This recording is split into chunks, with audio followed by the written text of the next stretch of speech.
అయిపోతుంది, డల్ అయిపోయి రేపు ఈల్డింగ్ లో తగ్గిపోతుంది. అది మన కంటికి కనపడేదే. అది ఖచ్చితంగా అది మనం ఇంకొకరిని అడగటమో చేయటమో అవసరం. మన భూమి మనకు చెప్పుద్ది, మన పంటే మనకు చెబుతుందా ఆ విషయంలో మాత్రం. అది సార్. ఇప్పుడు మరి మిగతా ఫార్మర్స్ ని మీరు చేసే పద్ధతులకు తీసుకురావాలంటే ఏమేమి చేస్తే మీలాగా ఆ ఫార్మర్స్ కూడా చేయగలుగుతారు? ఒకటి సార్, మొట్టమొదట మార్కెటింగ్. రెండోది ఏంటంటే వాళ్ళకి ఇంకా కొంచెం అవగాహన అనేది కల్పించాల. ఓకే, ఇంకా అవగాహన అనేది కొంచెం మనం ఎట్లాగంటే ఒక వీడియో రూపంలోనో లేకపోతే ప్రతి గ్రామంలో మనోళ్ళు తిరుగుతున్నారు కానీ వీళ్ళని వాళ్ళు అట్రాక్ట్ అవట్లా. వీళ్ళు ఎంత చెప్పినా ఏం చెప్పినా అట్రాక్ట్ అవట్లా. కొంచెం మన పెద్దోళ్ళు వచ్చినప్పుడు లేకపోతే అట్టటోళ్ళు మీరు మీటింగ్లు ఏర్పాటు చేసి 3-4 సార్లు వాళ్ళకి వివరంగా చెప్పి ఆ వీడియోల రూపంలో కనుక వాళ్ళకి చూపించగలిగితే మనం ఆ చాలా వరకు కొంత పర్సంటేజ్ మనం మార్చగలం సార్. ఓకే, సంతోషం. నేనేమన్నానంటే నా దృష్టిలో ఈ గ్రామానికి నువ్వే పెద్ద. ఎందుకు? మంచి పంట, నాణ్యమైన పంట మార్కెట్కి అందించగలిగావు. అందులో నీ తోటి రైతులు, నీకన్నా పెద్ద మనిషి ఎవరు ఉంటారు? నువ్వెందుకు బాధ్యత తీసుకోకూడదు ఈ విషయం చెప్పడానికి? చేయొచ్చు కదా? చెయ్యొచ్చు, కానీ కేవలం మా వరకే మేము చెప్తే రైతు తినే పొజిషన్ లో లేడు ఇవాళ.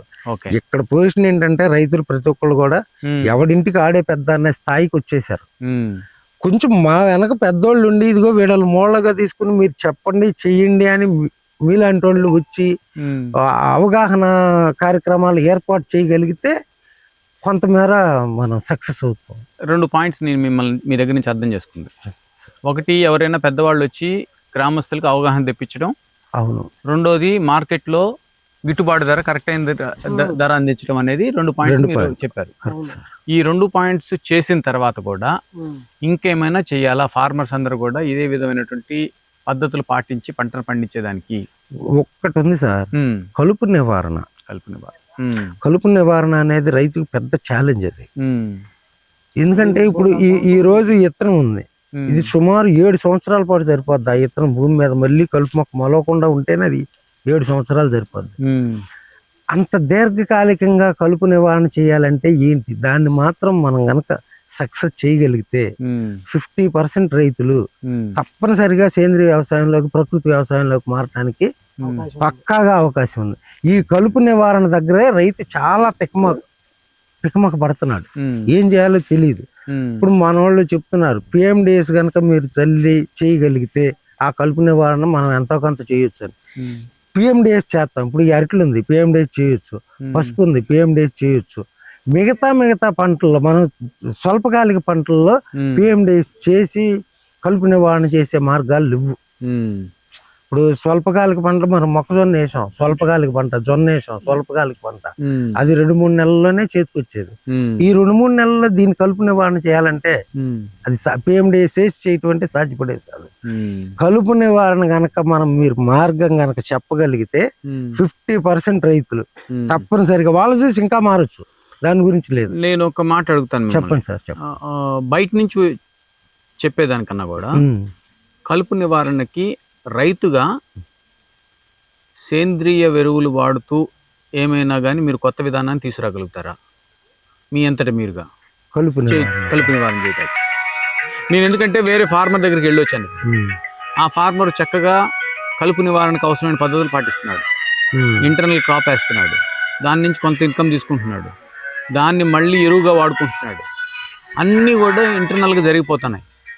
అది కలుపు కాదు, ఇంకేమి కాదు. మళ్ళీ అంటే గ్యాప్ ఉంటే కలుపు వస్తుంది, గ్యాప్ లేకుంటే రాలేదు.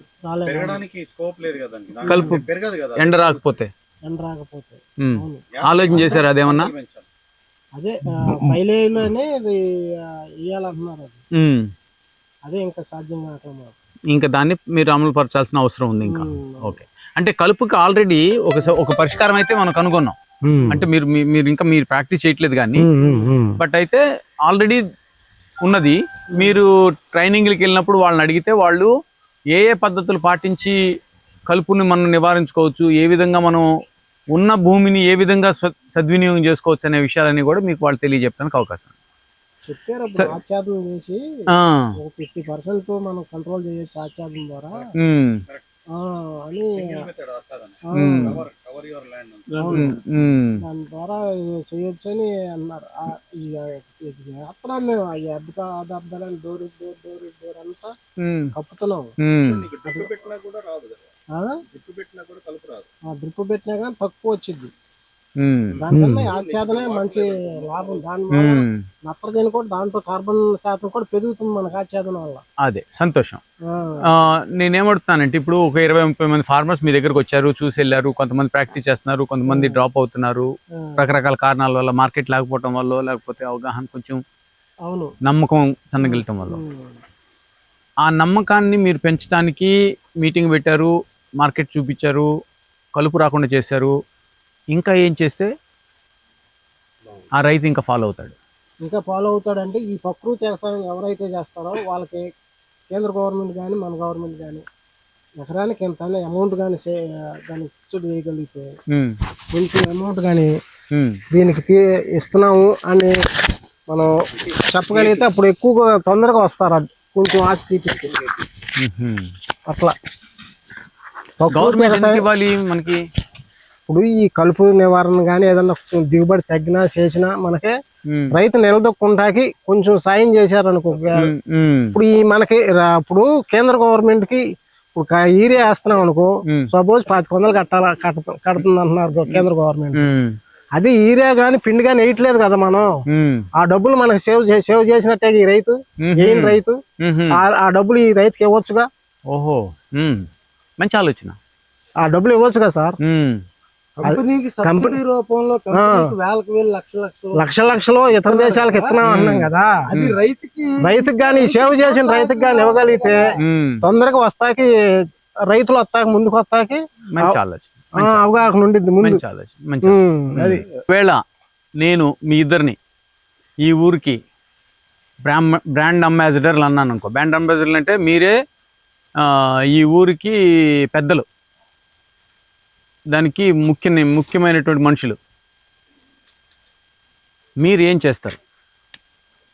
అందరినీ సేంద్రియ ఎరువులతో పంటలు పండించేదానికి మలచాలా? ఏం చేస్తారు? మా వంతు మేము కృషి చేస్తాం, చెప్తాం. ఏం చేస్తారు?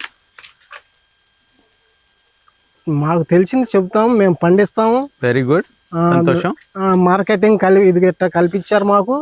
మాకు ఇంత డబ్బులు వచ్చినాయి, మీకు మాకు ఎంత వేరియేషన్ ఉంది అని చెప్పగలుగుతాం, మేము చూపిస్తాం. ఏం వేరియేషన్ వాళ్ళకి చూపిస్తారు? ఇప్పుడు మాకు మేము పశువు కింద పండించామండి, మేము 15,000 అమ్మాము అనుకో, వాడు 10,000 అమ్మాడు అనుకో, నాకు 5,000 మిగిలినట్టేగా. ఎక్స్ట్రా పెట్టుబడి తక్కువగా, నాకు పెట్టుబడి లేకుండా 5,000 వచ్చినాయిగా. ఒకటి మార్కెటింగ్ లో తేడా చూపిస్తారు. మార్కెటింగ్ లో తేడా చూపిస్తాంగా. ఓకే, ఇంకా మరి ఇప్పుడు గవర్నమెంట్ నుంచి మనకి 4,000 5,000 అందుతున్నాయి అనుకో, ఇవి వస్తాయిగా మనకి. ఒకవేళ గవర్నమెంట్ వాళ్ళు కానీ సబ్సిడీ కానీ అందించగలిగితే అది వస్తుందని చెప్తారు. వచ్చిందని చెబుతాంగా. ఇంకా అట్లా ఫీల్డ్ కూడా విజిట్ గా చూపించచ్చు. ఓ, వాళ్ళందరినీ తీసుకొచ్చి మీ ఫీల్డ్ లో చూపిస్తారు, విజిట్ గా చూపించవచ్చు. ఇంకా మన మీ భూమికి మా భూమికి తేడా చూసుకోవచ్చు. చూసుకోండి, ఏం తేడా చూపిస్తాం మీ భూమికి వాళ్ళ భూమికి? దీంట్లో మన కెమికల్స్ ఉండదు కదా, మన భూమి క్వాలిటీ ఉండిద్ది భూమిలో. మరి వాళ్ళ భూమిలో ఎట్లా చెప్తావు ఈ భూమిలో క్వాలిటీ ఉందని? రాబోయే పంట చెప్పుద్దండి, మనం చెప్పేది ఏముంది. ఓహో, ఏంటి తేడా మీ పంటకి వాళ్ళ పంటకి తేడా? పంట ఇప్పుడు మన పంట బాగుండిద్ది, క్వాలిటీ వచ్చింది. ఏంటి క్వాలిటీ బాగుండేది? ఇప్పుడు ఫర్ ఎగ్జాంపుల్ మీరు ఉన్నారనుకోండి, మీ మీసాలు బాగున్నాయి, మీ జుట్టు బాగుంది, ఓకే, మీ కండవ వేసుకో విధానం బాగుంది కదా.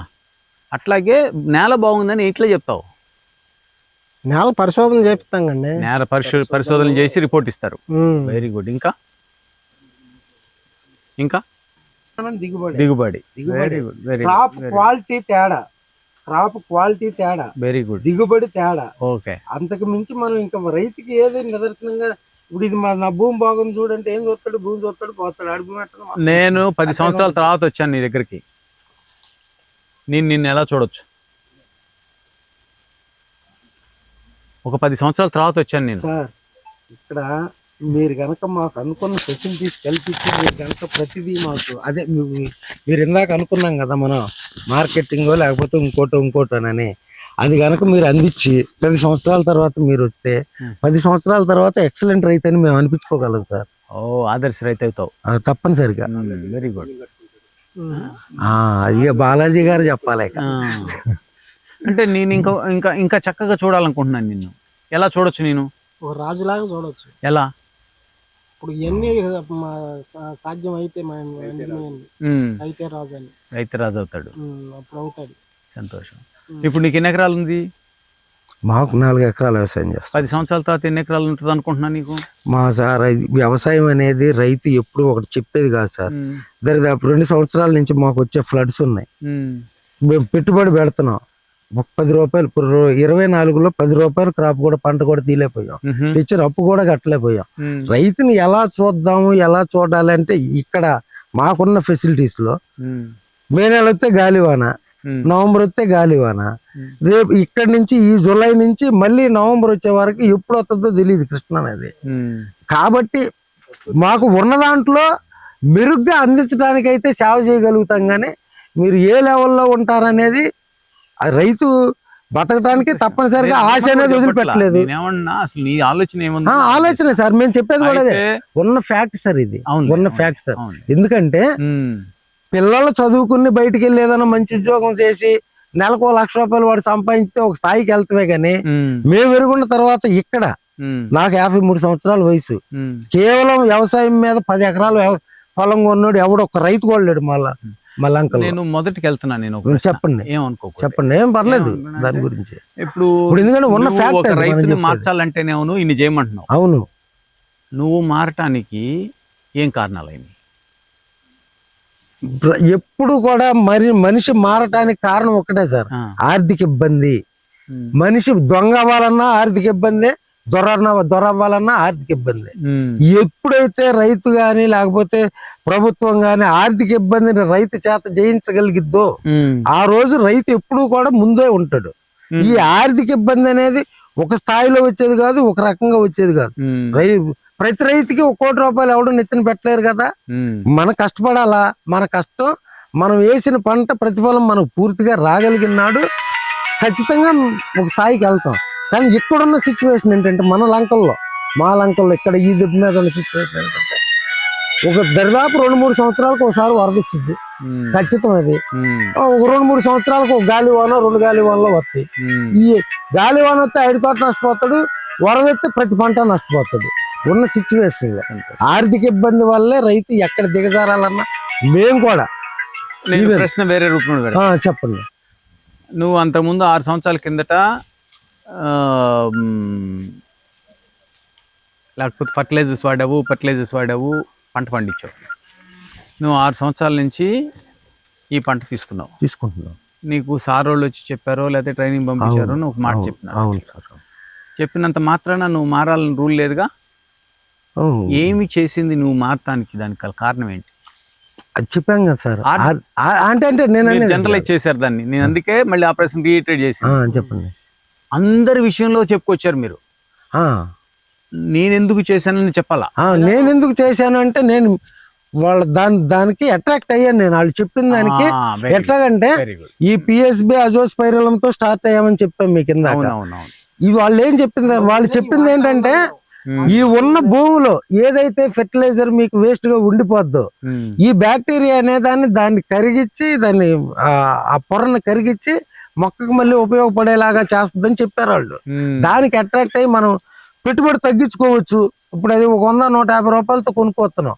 ఎకరానికి వచ్చి ప్యాకెట్ 50 రూపాయలు పెట్టి కొనుక్కొచ్చినా 3 ప్యాకెట్లు 350 150 రూపాయలు ఒక కోట పిండి అయిపోద్దిగా అనే విధంగా అట్లా ఇది అయ్యాం sir. all the points, no? Clear actually. See, the motivation levels are because of the trainings and the inputs from these people, and also they themselves actually some kind of a financial crisis is there that point of time that made them to